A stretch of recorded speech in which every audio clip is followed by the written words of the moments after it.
I'm focused on building and doing what I got to do in my lifetime for my family, for like AC, my granddaughter. I like that. Have Like you? what most people lose focus and forget that they need to be focused and worried about what it is that they're doing in their lifetime. I like that. What are you accomplishing in your lifetime? Yes, you're going to leave something for your kids and this, that, and the third. But before you die, what are the things that you want to accomplish? What do you want to say you have done? What have you gotten done for yourself? What have you left to show the rest of the world? I've done the best that I can with all that I have of what God has given me while I have been here doing this physical experience. No. That's what happens when you die. You don't take nothing with you. All you do is leave something. And what is the best thing to possibly leave? Institutions, ideas, things that have helped other people grow and be better. I like that. And you doing that, and you've done that with a community center in this village. Just, you know, you can come with a little bit of money. If the average American person's salary is $63,000 a year, even $40,000, I tell people all the time, you can live well in Ghana on $40,000 a year. Really? Yes. You can. It depends on your discipline and what you're doing, what you're eating, how you're living. When we finish, this will light up at night. Oh wow, that would be beautiful. Yes. So what I wanted to do was, what was important for me was, I wanted to make sure that, you know, sometimes they have this concept, people kind of thing, this idea that if you build or do something here, you don't need to do it To world standard. to international standards or world standards because it's good enough for Africa. And I'm like, that's stupid. That doesn't make sense. So I wanted to make sure that when we put a community center here, it could rival or it could be transplanted to anywhere else in the U.S. When we finish this building, the style of it, the design and everything that's going to be inside of it, if you could pick it up and move it, you could pick it up and move it. You could put it in Miami, you could put it in New York, you could put it in New York, you could put it in Florida. You can put it in any one of these places, but And it'll fit right and it's in. not because those are the places that decide, well, in the world, those are the places that decide. But we're not saying, oh, we want to be like them. We're just saying that people on the African continent, and for me, since I'm a Koforidua of this village, people of Yame Betchede deserve and should have something of a high standard too, right? So if you think about it here in terms of how we use space, we don't, a lot of people, we don't use space. So how many classrooms do we have in total? So it's not classrooms. So what it is, and I'm gonna walk you around to the front. The ground floor is a library.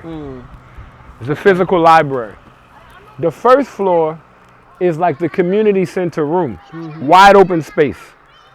And then we have a rooftop deck. Okay. And I'll explain kind of the whole philosophy of it. Okay. But if you notice, you're not going to find places with a driveway. You rarely find parking. Like, it's not done yet. But literally, you'll be able to drive up, drop people off, and go. Wow. You don't find that kind of thing here. No. Because it will be considered a waste of the space. You also may not find parking lots. So over here is a car park. So the people in this town are really excited because they're like, Nana, you won't find a community center like this in all of the eastern region. Not like this. Wow. And I'm like, well, I don't know if that's the case or not. But if it is, that's the problem. Because there should be one of these in every community, at least in the eastern region or in Ghana. So I have somewhat of a plan that I've devised that I believe will work once we finish this in a model that even if we just start with Akuya Pim, it can be duplicated over and over and over and over and over again, everywhere. Wow. So this is Yame Betchede Community Center. We can go in around the back. Like I said, it's 3 levels. And this is a project, like I've been building as I go, right? A year and a few months. Wow, that's fast. A year. People keep saying that's fast and I think it's slow, so I guess I'm okay. Everybody keeps saying, oh, no, it's not, no. But I think I wanted to be done by now, but you know, things happen. I see the kids are so happy and everything. Yeah, you know what, all kids deserve to be happy. I feel like all children deserve not only to be happy, but deserve to be able to have these resources, regardless of knowing where it came from, who paid for it, who did it, who didn't do it. Just that the kids at Nyame Bechede School are going to grow up with access to a library.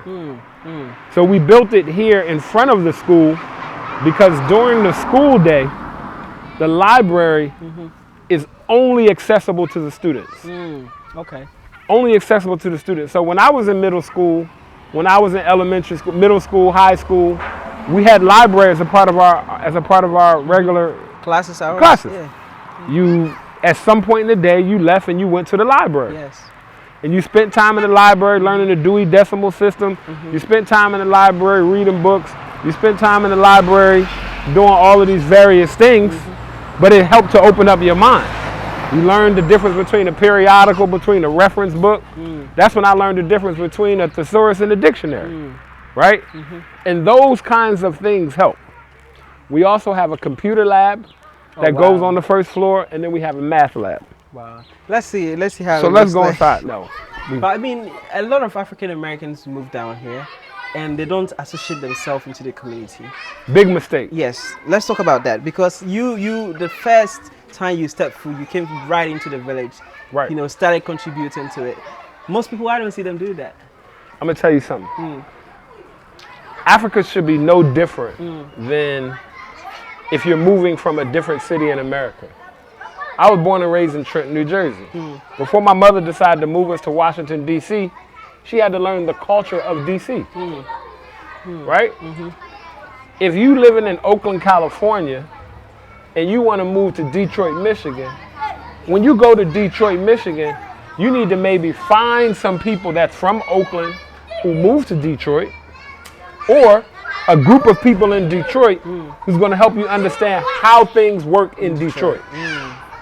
Because they don't work the same in Detroit that they do in Oakland. You understand what I'm saying? So you know you're going to find out. So for example, black people love chicken. You want to know who got the best chicken spots. You're not going to find it on your own. But you're going to ask somebody, what's the best chicken in Detroit? And they're going to say, oh, go here. What's the best bar to go to this? Oh, go to Floods. What's the best this? Oh, go here. Go that. Go to Coney Island. Go this. Go that. You're going to find out. So Africa should be the same. Except here, you got more cultural differences and you have more cultural nuances. I think one of the things that's helped me be successful, and when I say successful, I don't mean that I'm rich, wealthy, and that kind of thing yet. But successful meaning being able to successfully repatriate, integrate with society here in Ghana, understand Ghana cultural norms as well as maintain my own, is my first experience here was in the village. Like I always like to tell people, like, Ghanaians will appreciate the fact that you know and you understand the science and mechanism of Asanka and Topolu. See, right, it's something basic. But knowing that and understanding that lets them know you've taken some time to understand their culture. Right? Even when I tell them, I say, oh, you can't use a blender for my food. You need to use Asanka and Topolu. They say, oh, you are Ghanaian. Yes. That's what they say. Just because of that, because they know I understand something about, because I want to know. Like, I want to know how it goes down here. I'll take you back a little further. I mean, a little deeper. I moved to Washington, D.C. I grew up in Washington, D.C. Uptown boy, Northwest. Up and down 13th Street Northwest, Georgia Avenue, that part. We got a whole different culture in Northwest than they have in Southeast, which is just 20 minutes, 30 minutes. Wow. It's a different culture. So if I was to move from Northwest to Southeast, I'm going to find out how the culture works in Southeast. Because I understand that I want to survive.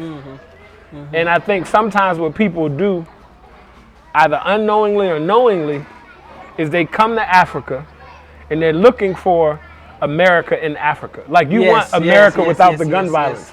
Africa's not that. Ghana's not that. You can't just pick and choose what you want. They want a difference, but then when they come back, they want it to be the same. Exactly. Essentially. Sometimes they want it to be the same. Or some things they want it to be the same. And you can't have it both ways. You can't serve two masters. Do you think we understand each other as Africans living on the continent and African Americans? You don't got enough time in the interview for that question. But what I'll say is the understanding is growing. But there's a lot that we have to understand that we don't understand about each other. For example, like I just mentioned, sometimes I think that continental Africans think that, we got a term. We say boat Africans and airplane Africans. We boat Africans. We came over on a boat. Y'all airplane Africans, y'all came over on a plane. It's a difference, right? And sometimes airplane Africans think boat Africans are monolithic. We all the same. We not all the same. Our families are not all the same. The same way you're not the same here. So the same way I would look at you, I was just talking to your sister, I say, you Akwepem, this is your town, this is your place. It's different than Ga. It's different than Fanti. I was just in Tamale. It's different than Dagboni. In those, and I was talking to the guys there about the different languages. It's all these different nuances inside, even in the foods. So if you decided that you want to leave America, then really you have to leave America. You understand what I'm saying? You got to leave America, kind of clear your slate, and then you have to learn Ghana. And then let's go deeper. You got to learn Ghana. Then you got to learn Accra. Accra is there. Right? Yeah. And if you move to Cape Coast, you got to learn Cape Coast. It's different. Most people see, I'm like a mad scientist when I get into that kind of stuff because I'm so used to being in survival mode. So I know that there's a difference between Dansama and Kasua. Even there's a difference between there and just the culture and how people move. So back for your question, we can do a better job of understanding each other.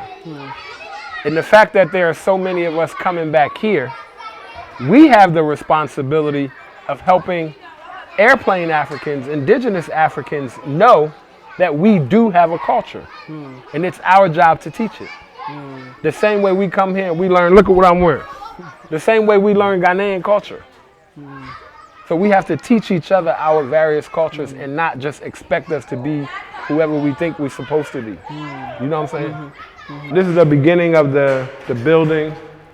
It's not, so you see it's. I see books there. Yes, this was just to show. So this is our math lab, which for me is named after my aunt Sherry Lynn Inman, rest in peace, who was a genius mathematician. Wow. So in this space particularly, we'll have a whiteboard and a table specifically for students, math, science, engineering, STEAM. Working on your TI-81 calculators, doing like, so what we have to do is we have to find out who has an aptitude for math.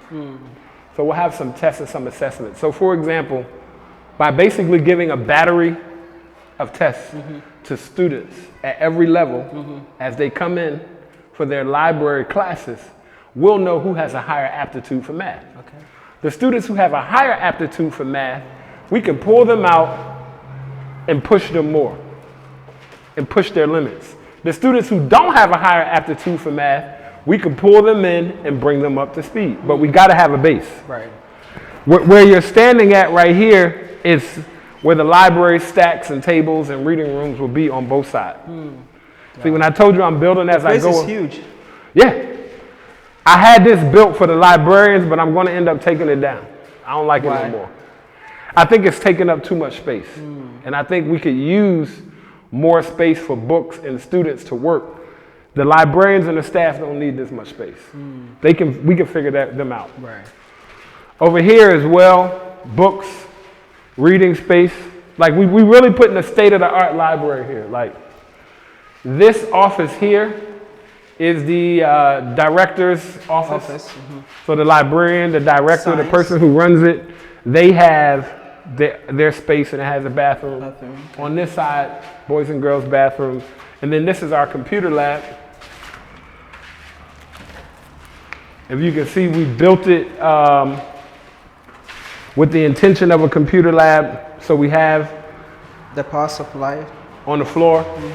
So here we can have a table with 5 or 6 computers, a table with 5 or 6 computers. Ideally, if I can do 15, it's fine, but 12 at a time is cool too. So I mentioned that during the day, we do for the school. In the afternoon, it's for the community. So after school is out, now the general community gets to come use it. Right? So for example, we'll be able to say, we have Microsoft Office classes. It's a 12-week class. You got to sign up every Monday, Wednesday, and Friday for 2 hours. And we figure out how many of those cohorts can we do in a year. So now you can learn Microsoft, right? Maybe that one thing won't help you get a job, but it's definitely making you more marketable. It's enlightening you. It's adding to your existing knowledge base. So now, since we're in a community of farmers, then a lot of the other things we're going to do here is agriculture. What is the technology of agriculture? We're going to learn that here. Wow. We're not trying to turn you into models, or we're not trying to turn you into mechanics. Historically, this is a farming town. So we want to strengthen how you do farming. We want you guys to be innovative with agriculture and farming here. That's our goal. I like that. So this is our computer lab. As you can see, I get excited about it just because it's like when you get a vision. See, this one of the biggest differences between being in America and being here. From the time I got here, I felt like I could execute any vision I had. I don't feel like there are any impediments in the way. Well, there are several things. One, I feel like the regulations, the processes that you have to go through in America are inherently built to hold me back as a black person. Systematic racism is real. Systematic racism is real. Okay, let me give you an example. So let's say I want to get a permit to do this. In America, to build this library, et cetera, et cetera, et cetera. And let's say I want to build this in one of my communities. I guarantee you the process and the amount of time it's going to take me to get that permit and to build and all that I have to go through will be a lot longer than it would if I was doing it in a wealthy white neighborhood. Really? I can almost guarantee you. Wow. I can almost guarantee you that if I was doing this in America, what it would take for me to get loans to build it and do it as a black man would be very, very different than if I was a white man going to get loans to do it. Oh yeah. Wow. I mean, it's historical. It's in history. We know that, I mean, even there are several banks who've already settled court cases because they either charge higher interest rate to people of color or gave more loans to people, to white people than black people. Like, it's systematic racism is everything. I saw this video that said racism in 30 seconds without saying anything. And essentially, they took a little white girl and they put her in the middle of a square, a busy square. First, they took a black girl. They put her in the middle of this busy area. People walked by, never said nothing to the black girl, never asked her where her parents is, nothing. They switched her and put a white girl in the same exact location she was staying. And then less than a minute from that little white girl sitting there, everybody and their mama was asking, who are you with? Are you okay? Wow. And but I'm not surprised America was built on racism. It was built on the backs of enslaved Africans. Wow. It was built on the fact that the Constitution still says black people are 3/5 of a human being to this day. Wow. But, you know, I'm also not the type that, let me say this. I'm also not the type I'm not going to harp on racism all day. Like, it's there, it's been there. Like, so now what? We know white people racist. Now what?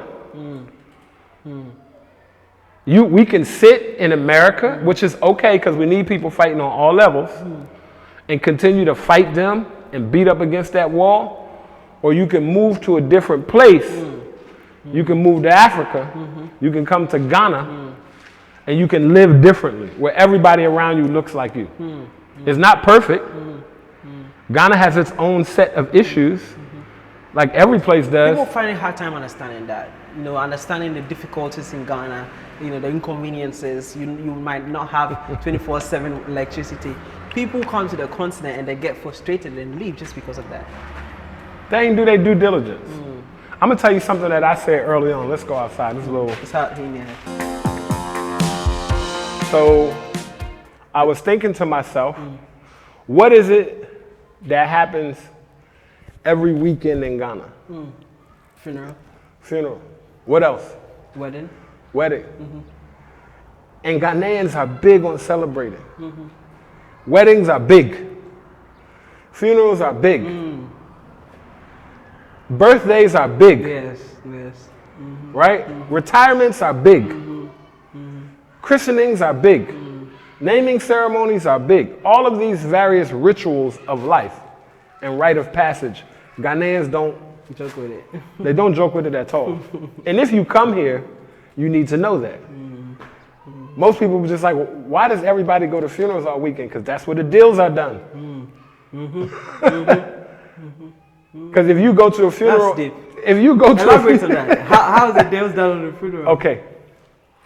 If you go to the funeral on a weekend, what you've done is you've come and you've shown respect to somebody's family. You spent the time out of your day on the weekend to go pay respects to the funeral. You've added your little envelope in the box. Maybe it's only 500 CDs you put in the box, 200 CDs. It's the thought, it's the idea. Wow. And it depends upon whose funeral you're going to. You know are going to be other people at that funeral. That's how people get to know you. Funerals are networking events. It's a 3-day. Ghanaian funerals are probably the most prominent networking events that happen. Wow. It's a 3-day festival. You wear a fresh, different outfit every day. There's always alcohol. There's always food. And nobody's really going to hold you to anything because it's a funeral. Yeah. It's off the record. Funerals are off the record. But that way, you can be in a funeral and sit next to a minister, sit next to an executive, sit next to a CEO, and get to know them because y'all taking down clubs. But then our brothers come and they only do the party in Accra. Some only do the party. Some only do the party. But if you're only here for 10 or 14 days, that's all you can do. You're not going to learn this in 10 or 14 days. You got to spend some time here inside to know what it is. And it's just survival. Yeah. You'd be a fool if you moved to DC and decided that you wanted to go to the go-go and didn't call me. Oh. You want to go to the go-go with me. Yeah. You don't want to go by yourself. Yeah. Or you don't want to go with somebody else. I know the culture. I know the culture.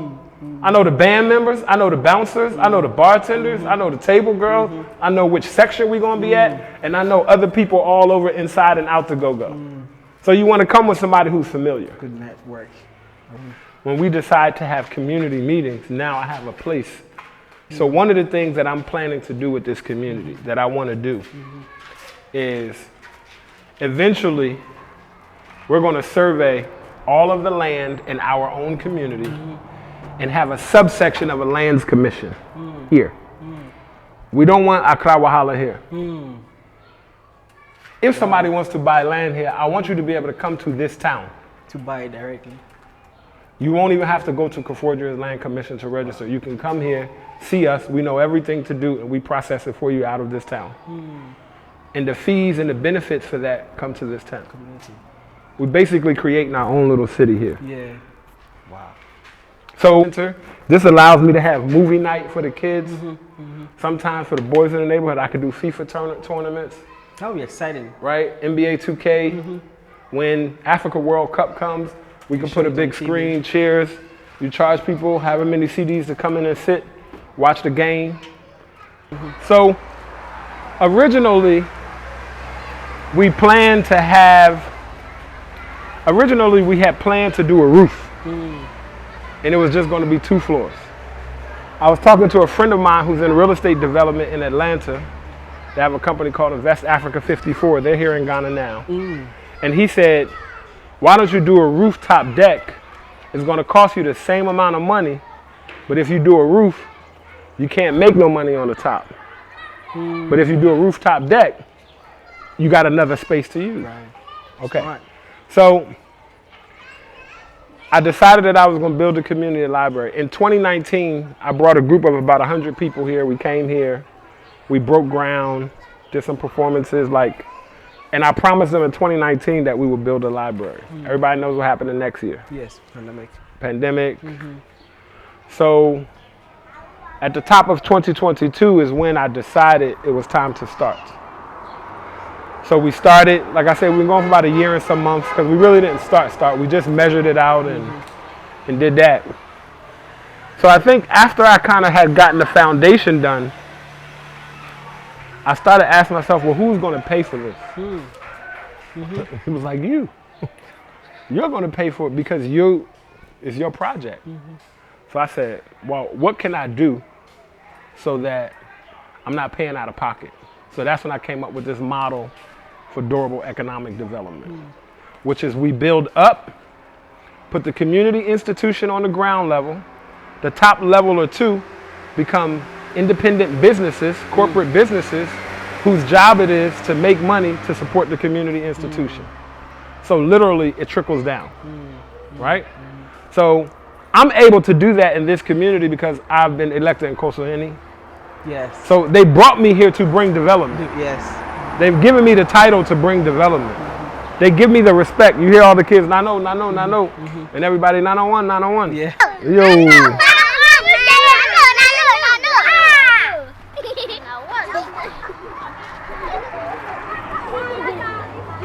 It's not just because I'm a handsome guy, right?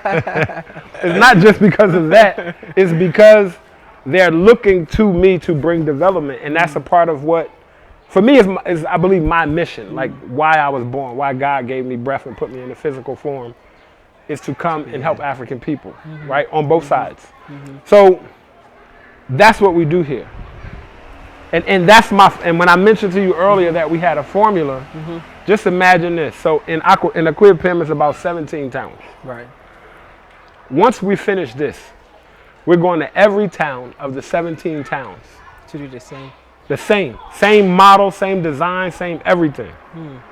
And then it'll be our job to go to the diaspora and find a champion. Either a single individual or group of people. Yo, bro, I need you to put up about $250,000 to build this thing and to get it started. About the cost. To build it and get it started. All of the building, all of the trimmings, all of the finishings, everything. Build it and get it started. This business at the top, the business, these are your businesses that you're responsible for promoting, marketing. But the primary reason for that business is to support the community institution on the bottom. Maybe it's not always a library. Maybe the bottom is literally a community center. Maybe it's 2 levels and not 3. We could figure that out. But that model of community, of building up, community institution on the ground level, businesses on top. Most Ghanaians don't build up in the villages because of cost. Because the cost comes in when you lay that floor. When you got to run that concrete all the way across. You do it once with the foundation, but then when you do it 2 other times, cost goes up a lot, right? So if we can figure out how to get more diasporans who are interested in doing business outside of Accra, either in agriculture or figuring out so that we can get rid of some of these what we call development deserts, right? And the development desert is where you'll go a long stretch of miles without any serious community development. It's civilization, but it's just not community development. You don't see large community centers. You don't see things that people might want to invest in here and there. Somebody has to do it. When we finish this and open this, I guarantee you people are going to start buying land and building. True. Right? True. So we build up and we trickle down. And when you build up, you take up less space laterally. So now I don't need from here all the way back there, like that school. This school right here could serve twice as many people if we build up on top of it. The school in the back. We could serve twice as many people in a smaller space if we just took one of those sides and went up 2 levels.